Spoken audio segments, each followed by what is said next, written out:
Hai, berjumpa lagi dengan saya Bagus Fibrianto dari Sistem Informasi ITS. Kali ini saya masih di Administering SQL Server 2012 Jumpstart. Kali ini saya akan membahas modul ke-6 yaitu tentang High Availability Options. Oke, langsung aja kita lihat apa yang akan kita bahas di sini.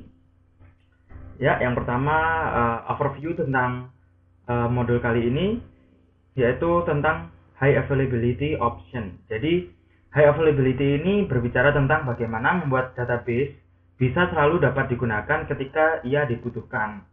Nah, caranya adalah dengan melakukan recovery pada database ketika terjadi kerusakan pada server. Nah, tetapi agar bisa dilakukan recovery, maka kita harus melakukan backup terlebih dahulu terhadap database kita.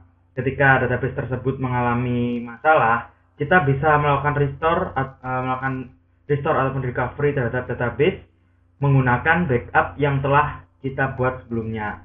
Nah, di High Availability Option ini perbedaan dengan backup database seperti biasanya, di sini dia menyediakan fitur untuk mengupdate backup yang kita buat sesuai dengan database yang akan di backup. Jadi backupnya tidak statis tapi dinamis, mengikuti update-update yang diberikan pada database utama. Nah, pada video kali ini saya akan membahas tentang 3 topik, yaitu replication, kemudian log shipping, dan yang terakhir adalah database mirroring. Sebenarnya ada beberapa opsi lagi untuk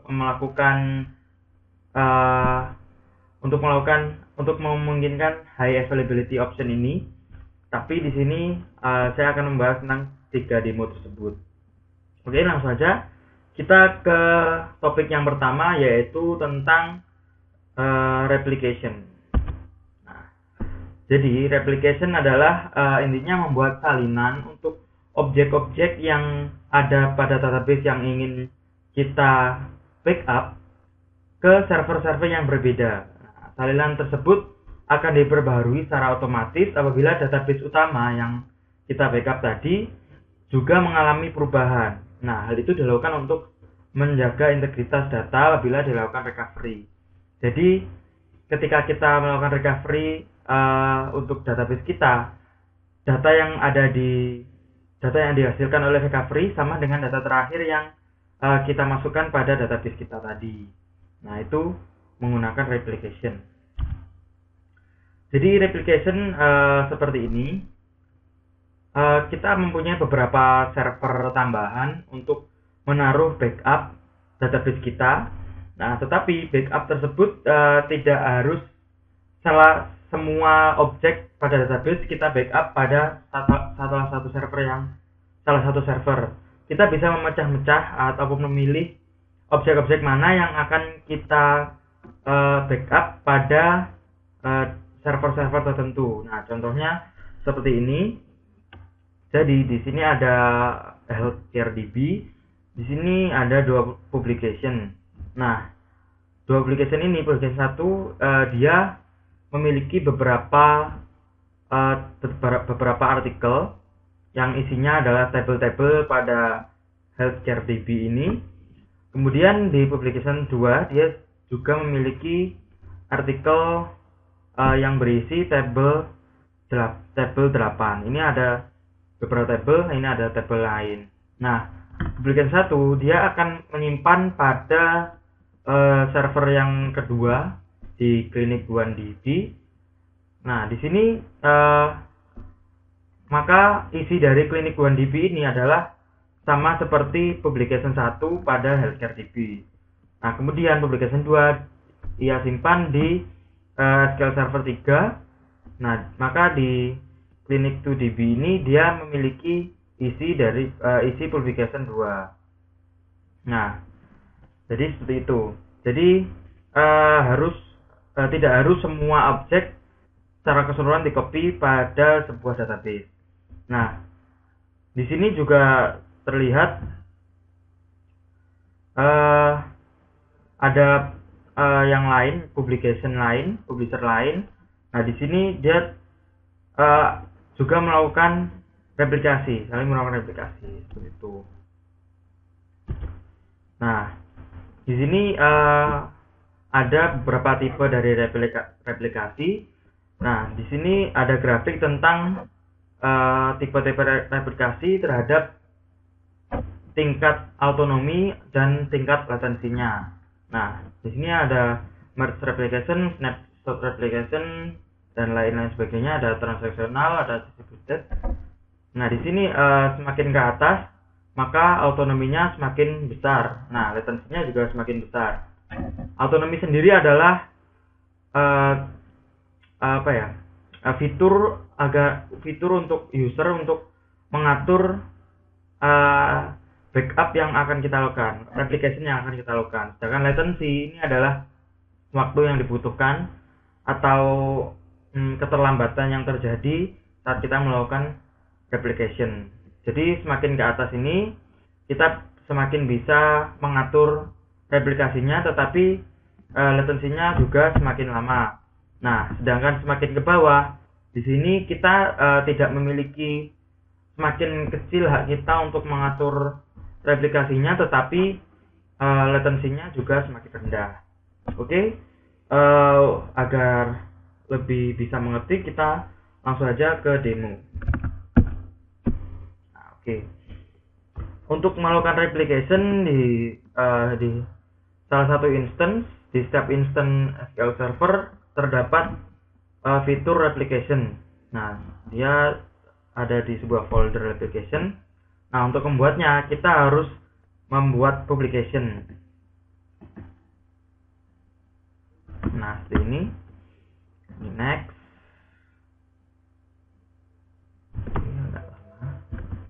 Oh.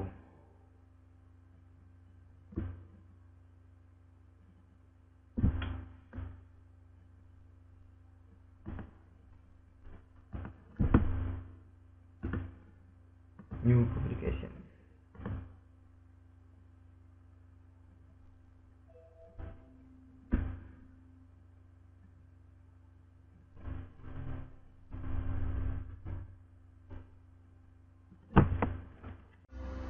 Oke, pada demo topik pertama kali ini yaitu tentang replication, kita akan membuat replikasi baru dari database dengan cara membuat publication baru. Nah, bisa dilihat pada setiap instance, pada setiap server itu terdapat fitur untuk melakukan replication. Nah, replication ini ada di folder replication. Nah, kemudian untuk membuat replication baru kita harus membuat publication baru. Caranya dengan klik kanan pada local publication. Nah, kemudian kita memilih new publication. Nah, sebelumnya sebelum saya melakukan replikasi, saya akan melihat kira-kira database mana yang akan saya gunakan untuk replikasi ini. Saya pilih database yang memiliki beberapa table.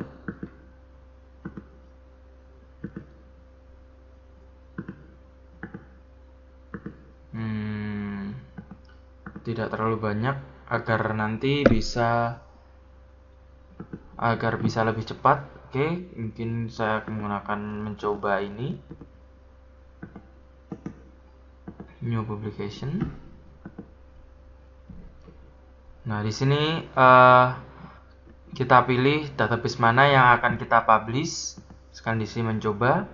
Jadi replication ini dia tidak mempublish semua database yang ada di server, tapi salah satu database saja.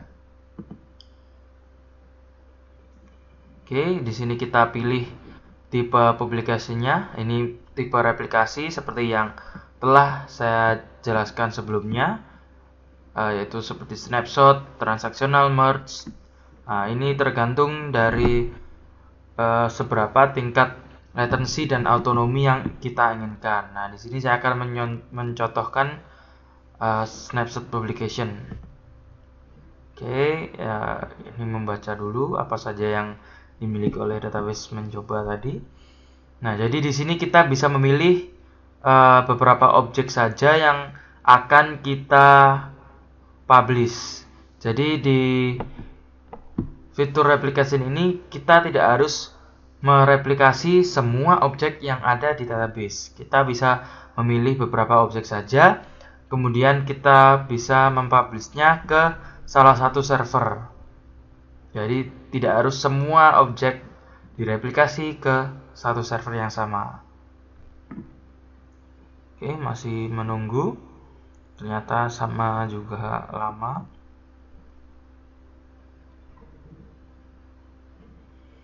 Nah, oke. Nah, di sini kita bisa memilih misalkan tabel apa saja yang akan kita replikasi. Saya akan mereplikasi beberapa ini saja. Oke, next. Nah, pada tabel pun kita bisa melakukan filter terhadap data mana yang ingin kita replikasi. Jadi kita bisa memilih beberapa data saja yang sesuai dengan ketentuan pada filter.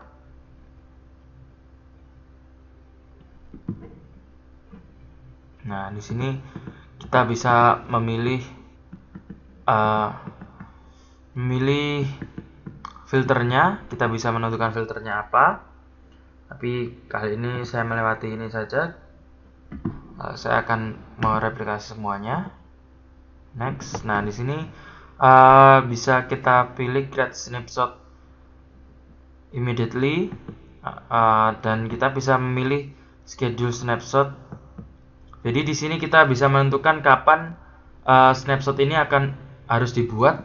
Nah, di sini tujuannya untuk memastikan integritas dari snapshot atau replikasi yang dibuat. Oke. Nah, di sini kita harus memilih snapshot agent-nya. Nah, misalkan kita pilih under SQL Server Agent, SQL Service Account. Oke, next. Create publication, next. Nah, di sini kita pilih nama publikasinya.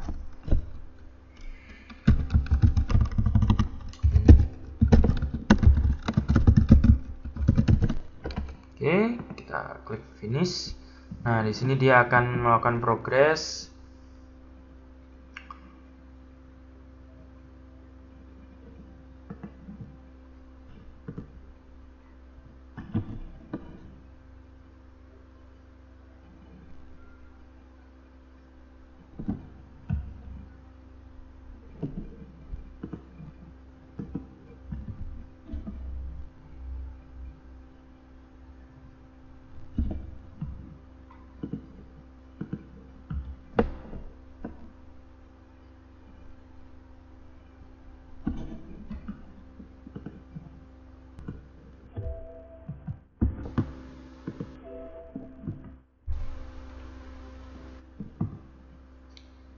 Oh, ini karena di sini sedang di disable.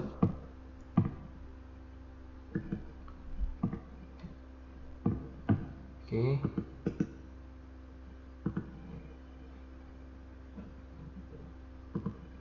Ini kita bisa jalankan.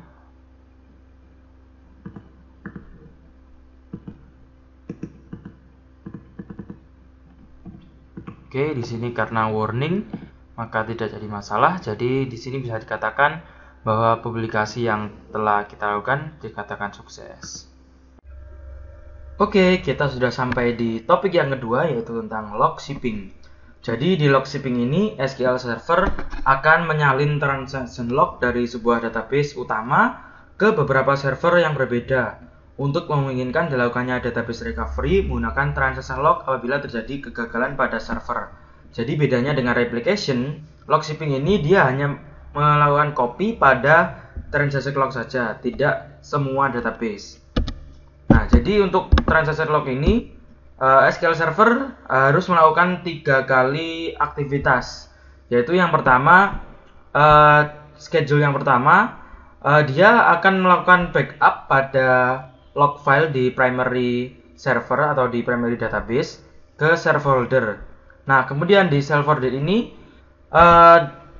di SQL Server yang kedua, di instance yang kedua, dia akan melakukan copy dari share folder ke server ini.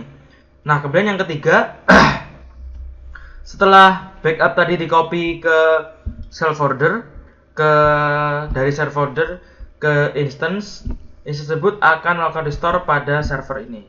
Nah, seperti itu. Kemudian di sini juga terdapat monitor untuk memonitor jalannya aktivitas ini. Nah, seperti itu. Jadi di sini melibatkan 3 server, yaitu server utama, kemudian server untuk restore, dan yang terakhir adalah server untuk monitor.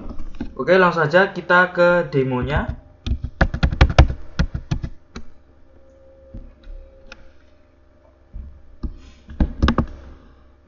Ya, caranya yang pertama kita klik kanan pada database yang ingin kita lakukan log shipping, kita aktifkan log shipping pada database tersebut. Kemudian kita klik pada properties.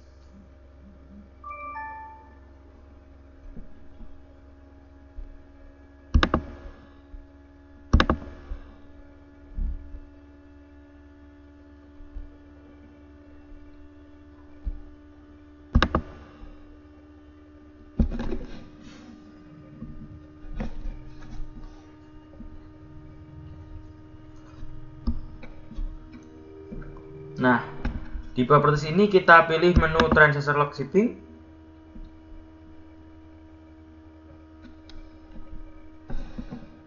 Kemudian kita cek pada enable this as primary database.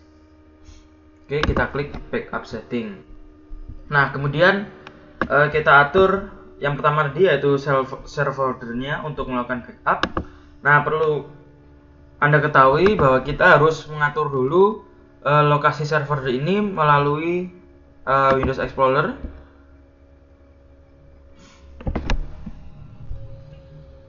Nah, jadi di sini saya sudah punya 3 folder ya. Yang pertama untuk backup, kemudian untuk copy, dan yang terakhir untuk restore.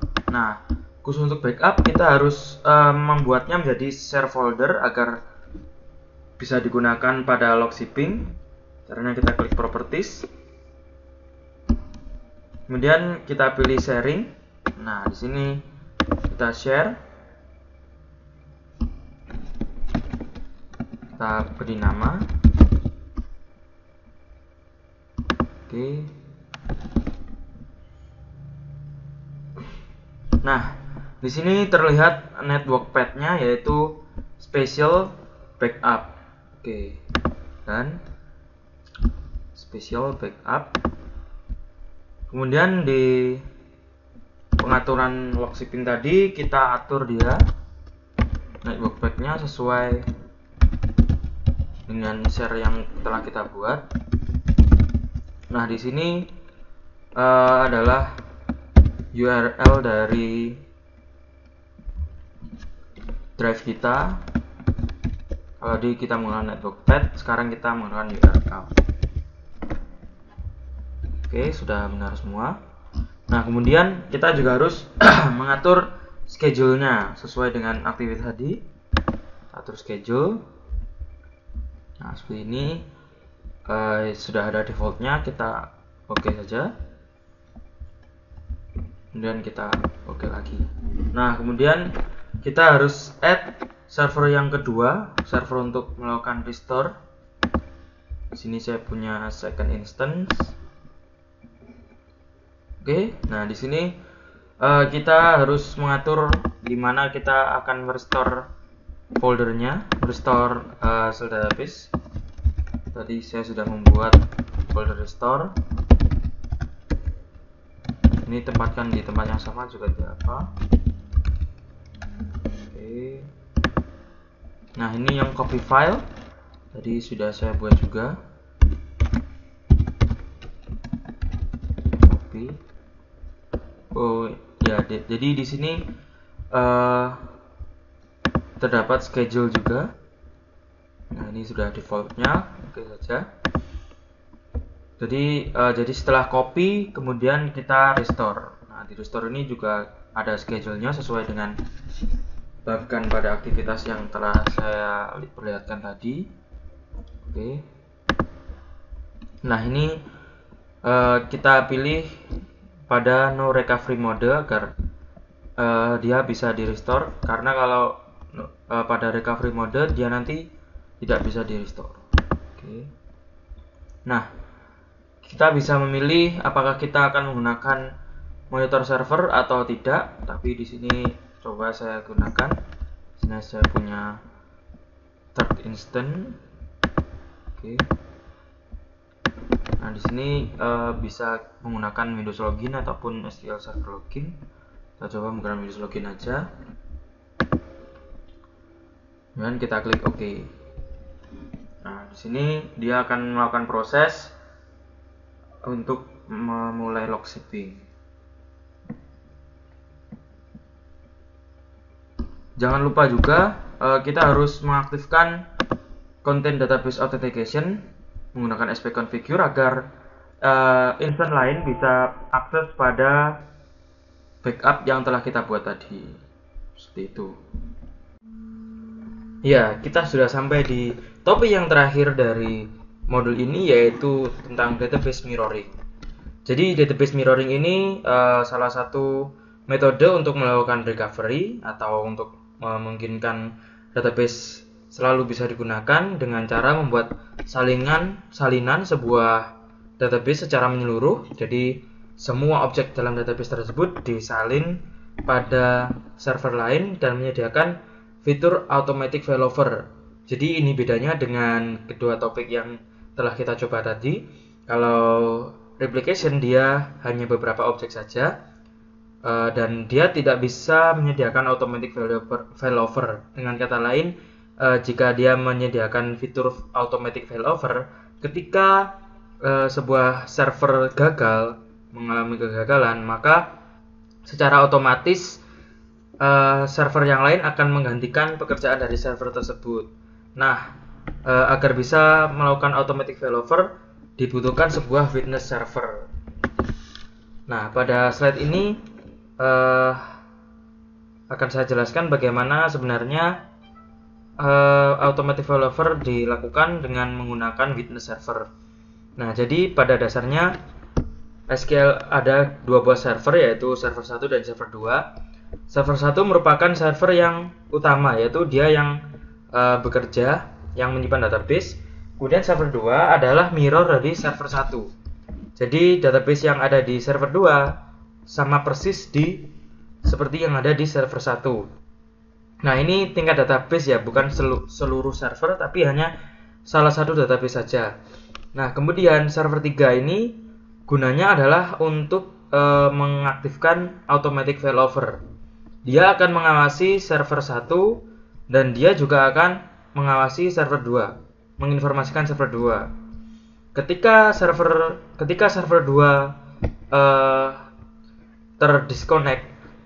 terdiskoneksi dari server 1, dia tidak langsung melakukan automatic failover.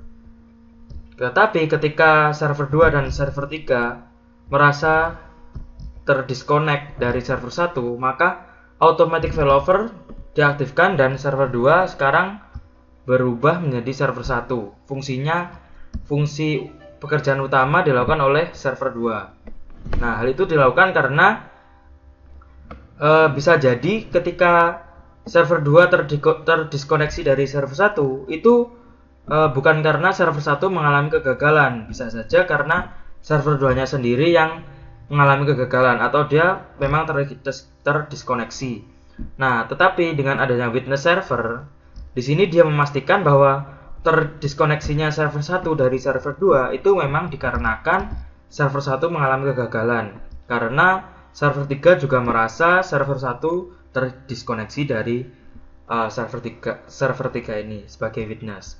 Kemudian setelah dia merasa server 1 juga terdiskoneksi, maka server 3 menginformasikan kepada server 2 bahwa untuk mengaktifkan automatic failover. Nah, di antara server 2 membaca server 1 terdiskoneksi, kemudian server 3 memberitahu server 2, ini kita bisa menentukan delay-nya. waktunya untuk mengaktifkan automatic failover. Oke, langsung saja untuk lebih jelasnya kita lakukan demo. Nah, jadi untuk mengaktifkan mirroring, kita pilih salah satu database yang ingin kita mirrorkan. Di sini saya lebih senang menggunakan MariaDB. Oke.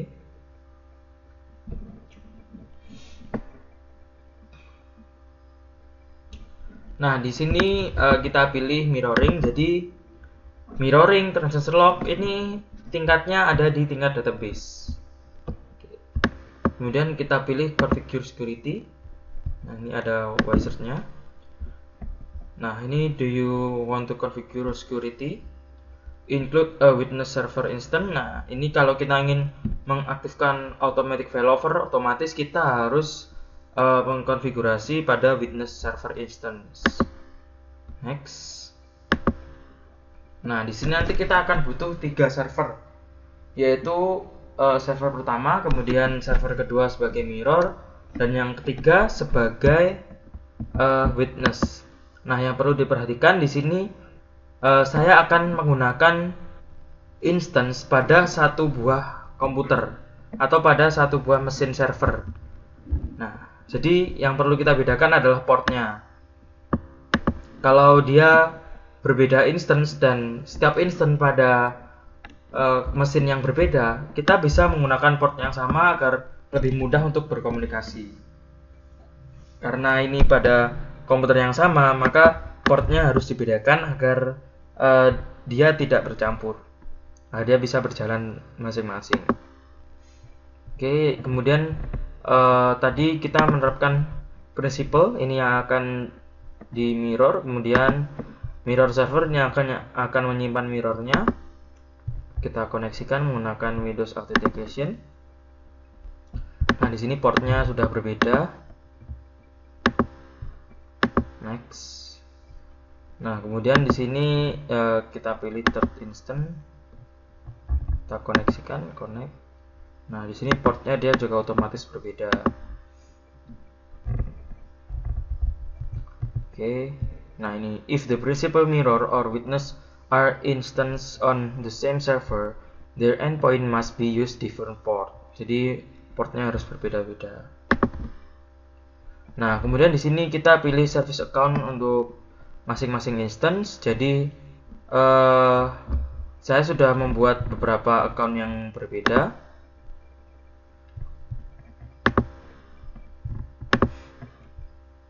Nah, ini ada 2 account. Kemudian yang account terakhir adalah accountnya saya sendiri.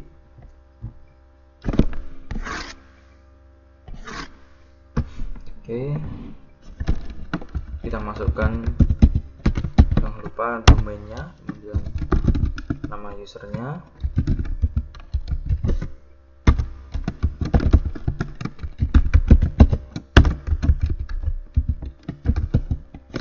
Oke, next, kemudian finish.